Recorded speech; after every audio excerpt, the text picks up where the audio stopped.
Assalamualaikum warahmatullahi wabarakatuh. Perkenalkan, nama saya Edi Susanto dengan NIM 210310112, Prodi Pendidikan Biologi. Pada kesempatan kali ini saya akan mempresentasikan serta membahas materi mengenai bisnis plan atau perencanaan bisnis dalam kewirausahaan untuk memenuhi tugas mata kuliah pengantar kewirausahaan dengan dosen pengampu Bapak Dr. Hanif Al-Qadri, MPD.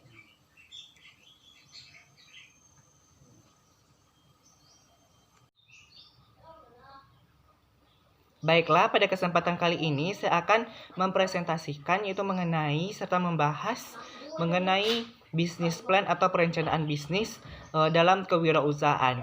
Sebelumnya saya akan menyebutkan pokok-pokok pembahasannya terlebih dahulu. Yang pertama itu pengertian atau konsep bisnis plan. Yang kedua yaitu pengertian menurut para ahli dari bisnis plan. Yang ketiga yaitu tujuan dari bisnis plan. Yang keempat yaitu ciri-ciri dari bisnis plan. Yang kelima yaitu mengenai prinsip-prinsip dari bisnis plan. Baik, masuk pada pokok pembahasan pertama yaitu mengenai pengertian atau konsep dari bisnis plan. Nah, bisnis plan atau perencanaan bisnis adalah rangkuman pedoman yang nantinya dalam memulai sebuah usaha. Dengan adanya bisnis plan ini, kita bisa memulai usaha itu secara maksimal tanpa keluar dari perencanaan yang sudah kita buat. Namun ada juga sebagian orang yang ingin membuka usaha namun tidak memiliki bisnis plan. Oleh karena itu, banyak para pengusaha atau para usaha di luar sana yang menjalankan usahanya tidak sesuai dengan yang diharapkan. Hal semacam ini dikarenakan mereka tidak memiliki perencanaan yang matang, yaitu dengan memiliki bisnis plan. Nah, sesuai dengan namanya, bisnis plan atau perencanaan bisnis ini adalah suatu pernyataan tertulis mengenai perencanaan bisnis sebagai pedoman awal dalam memulai usaha, sehingga usaha tersebut berjalan sesuai dengan harapan atau sesuai dengan rencana. Nah, bisnis plan juga bisa dikatakan sebagai rencana bisnis untuk memprediksi peluang masa yang akan datang dan sebagai alat untuk mencari modal atau investor. Selanjutnya itu mengenai pengertian bisnis plan menurut para ahli. Yang pertama yaitu menurut Hisrich and Peters mengatakan bahwa business plan itu the business plan is written document prepared by the entrepreneur that describe all the relevant external and internal elements involved in starting a new venture. It is often the integration of functional plans such as marketing, finance, manufacturing, and human resource management. Here is Peter. Jadi Hills Pattern ini mengatakan bahwa bisnis plan itu adalah dokumen tertulis yang disiapkan untuk wirausaha yang menggambarkan semua unsur-unsur yang relevan baik internal maupun eksternal mengenai perusahaan untuk memulai suatu usaha. Nah, isinya itu merupakan perencanaan yang terpadu, pemasaran, permodalan, manufaktur, dan sumber daya manusia.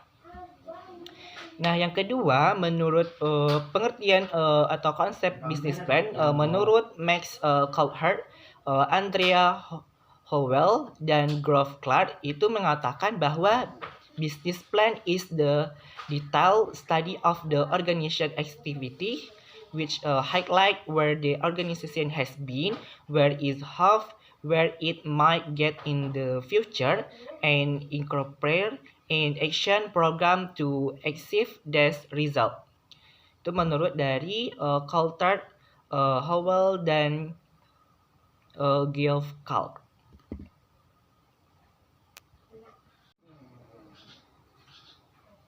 Nah, lanjut pengertian dari bisnis plan menurut para ahli yang ketiga yaitu saya ambil di sini menurut McGinson yang mengatakan bahwasanya business plan itu is a written statement setting for the business mission and objective. It is operational, financial detail, its ownership and management structure and how it helps to achieve its objective. Menurut McGinson yang mengatakan bahwa Business plan itu adalah suatu rencana tertulis yang memuat mini dan tujuan bisnis, cara kerja dan rincian keuangan, pemodalan, susunan para pemilik dan manajemen, dan bagaimana mencapai tujuan bisnisnya. Masuk pada pokok pembahasan kedua, yaitu mengenai tujuan dari business plan. Nah, tujuan utama dari business plan itu adalah meyakinkan dan mematangkan suksesnya kegiatan bisnis yang telah direncanakan. Nah, business plan ini mencakup beberapa tujuan. Tujuan yang pertama yaitu mengenali sifat dasar dan konteks kesempatan berusaha atau bisnis. Yang kedua itu pendekatan mutakhir untuk eksploitasi kesempatan bisnis. Nah, tujuan yang ketiga yaitu mengenali faktor-faktor yang mempengaruhi suksesnya usaha. Nah, faktor yang keempat yaitu penyediaan alat untuk usaha atau bisnis.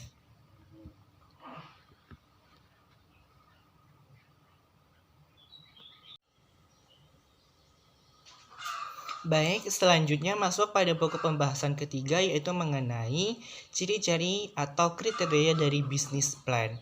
Nah, untuk ciri-ciri yang pertama yaitu mengenai bisnis plan ini, itu yang pertama itu buatlah dengan sederhana dan singkat. Nah, banyak orang yang menganggap bisnis plan itu adalah novel berjalan bisnis gitu. Mereka itu menuliskan semua yang mereka harapkan ke dalamnya itu panjang lebar, tetapi mereka tidak berpikir apa orang yang akan membacanya itu tertarik gitu dengan kalimat yang sangat padat dan panjang itu. Nah, sebuah bisnis plan itu tidak harus diisi dengan segala sesuatu yang Anda inginkan dalam bisnis plan tersebut, tetapi buatlah ringkasan atau atas semuanya gitu, diringkas. Bukan semuanya diluapkan secara keseluruhannya, tapi diringkas. Terus menurut Barbara Friedland Scans, itu penulis bisnis plan plan Kidford Domis pernah berkata itu orang berpikir bahwa bisnis plan itu harus berlembar-lembar seperti puisi, dan itu salah satu karena di dunia nyata itu tidak terjadi. Nah, dari kutipan tersebut dapat disimpulkan bahwa kita itu membutuhkan selembar kertas untuk menuliskan hal-hal penting dalam bisnis kita.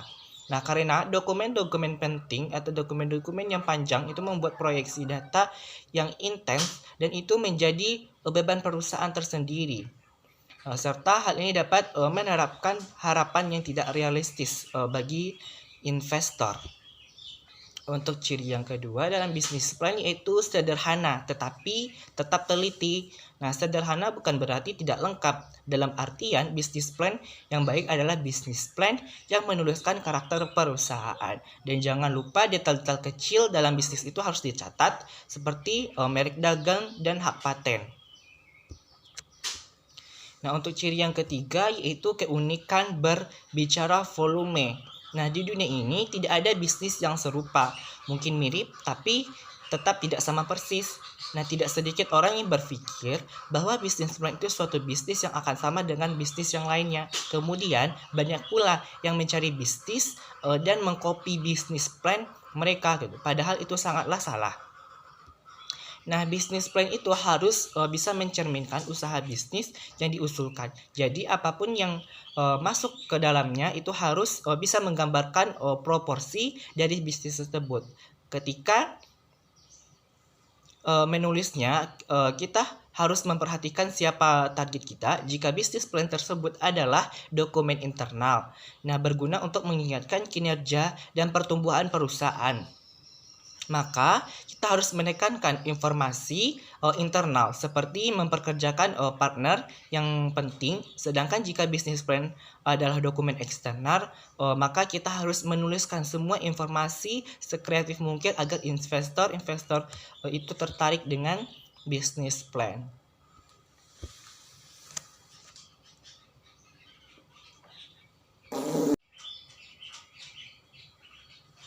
Baiklah, ada pula ciri-ciri bisnis plan yang berhasil lainnya, yaitu yang pertama itu harus diatur urutannya, isinya itu secara tepat. Yang kedua itu penampilannya menarik. Yang ketiga itu menjelaskan keuntungan kuantitatif maupun kualitatif bagi pengguna produk. Yang ketiga yaitu menyajikan bukti kuat akan kemampuan produk yang akan dihasilkan.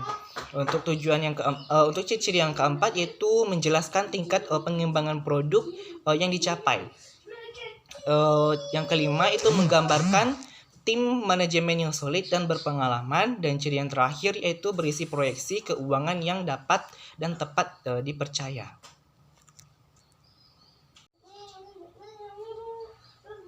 Baik, masuk pada pokok pembahasan yang keempat yaitu mengenai prinsip-prinsip dari business plan. Ada beberapa prinsip-prinsip business plan yang akan saya jelaskan pada kesempatan kali ini. Yang pertama yaitu executive summary. Executive summary ini merupakan ringkasan singkat bisnis yang berisi visi, misi, dan tujuan serta target bisnis yang akan dicapai. Nah, bagian ini merupakan bagian awal dari perencanaan bisnis. Karena sebelum memulai bisnis itu terlebih dahulu kita memahami visi dan misi target dalam memulai sebuah bisnis. Nah, jika kita membutuhkan investasi, maka bagian ini menjadi faktor utama dalam menarik simpati para investor. Karena para investor itu akan melihat bagaimana visi dan misi kita dari usaha yang kita bangun. Prinsip yang selanjutnya yang kedua yaitu company background atau background dari perusahaan gitu. Company background ini atau background dari perusahaan ini merupakan latar belakang dari berdirinya usaha yang kita rencanakan. Nah, bagian ini menjelaskan kenapa usaha ini harus didirikan, apa sebabnya, lalu dari latar belakang ini itu akan mendapatkan informasi mengenai peluang bagi usaha yang akan didirikan. Nah, prinsip yang ketiga yaitu mission statement. Nah, bagian prinsip ini itu merupakan ringkasan misi dari perusahaan. Bagian ini, misi ini tidak sama dengan misi pada bagian eksekutif summary tersebut.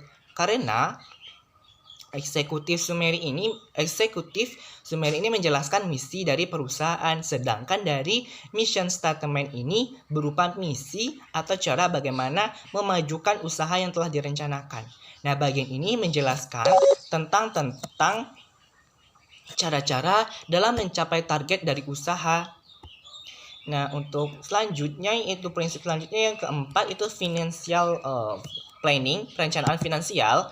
Itu bagian ini merupakan bagian inti dari perusahaan, dari business plan. Karena suksesnya usaha itu dapat dilihat dari itu pengelolaan keuangan. Bagian ini berisi investasi awal sebagai pemodalan usaha, berisi biaya operasional bulanan ataupun tahunan, dan menjelaskan pemikiran penghasilan yang didapatkan setiap bulan atau setiap tahunnya. Biasanya financial plan ini juga menjelaskan keuangan dari investor-investor. Baik, masuk pada prinsip yang kelima yaitu product description. Deskripsi produk. Product description atau deskripsi produk ini merupakan rincian mengenai produk yang akan dijual nantinya. Yang menjelaskan mengenai kemasan, bahan olahan dan lain-lainnya gitu. Nah, bagian ini juga menjelaskan produk-produk partner yang ingin bekerja sama dengan usaha kita. Nah, untuk prinsip yang keenam itu marketing plan atau perencanaan marketing pasar, perencanaan pasar. Bagian ini bisa dikatakan sebagai bagian terpenting karena berhasilnya suatu usaha itu tergantung dengan bagaimana strategi pemasaran. Perencanaan mengenai strategi pemasaran itu harus direncanakan dengan baik. Adapun strategi pemasaran yang bagus untuk diterapkan ialah pemasaran secara langsung, pemasaran di internet, pemasaran di media sosial, dan juga melalui spanduk. Nah, untuk prinsip yang ketujuh yaitu competitor analysis. Nah, sebelum memulai perencanaan bisnis itu hendaknya seorang pebisnis atau kita itu sebagai pebisnis itu harus mengetahui bagaimana kondisi pesaing-pesaing.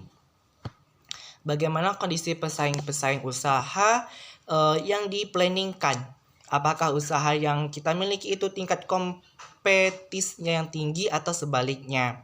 Dan di bagian ini juga dijelaskan strategi dalam menghadapi tantangan kompetisi yang dihadapkan nantinya. Nah, masuk pada prinsip yang ke-8 yaitu operation. Nah, pengoperasian atau pelaksanaan usaha yang direncanakan itu harus juga dirumuskan sebaik mungkin. Bagaimana cara kita itu memulai usaha dan menjelaskan usahanya secara terperinci. Nah, operation ini hampir sama dengan marketing plan, yaitu sama-sama menjelaskan strategi dalam memulai usaha. Namun, di bagian operation ini dijelaskan secara terperinci mengenai bentuk pengelolaan usaha, sedangkan marketing plan itu menjelaskan bagaimana strategi pemasaran dalam usaha.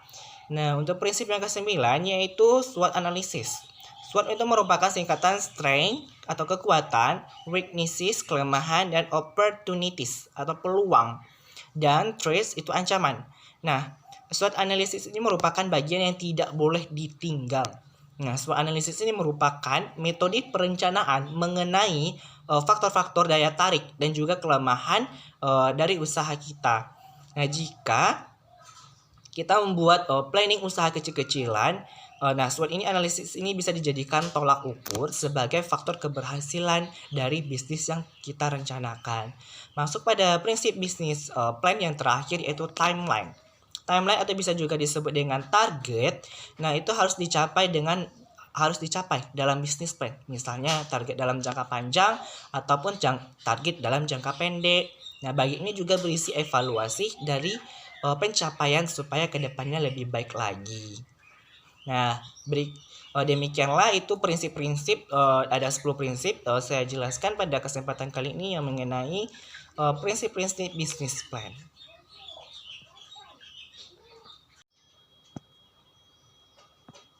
Baik, demikianlah yang dapat saya presentasikan serta saya bahas pada kesempatan kali ini, yaitu mengenai bisnis plan atau perencanaan bisnis dalam kewirausahaan.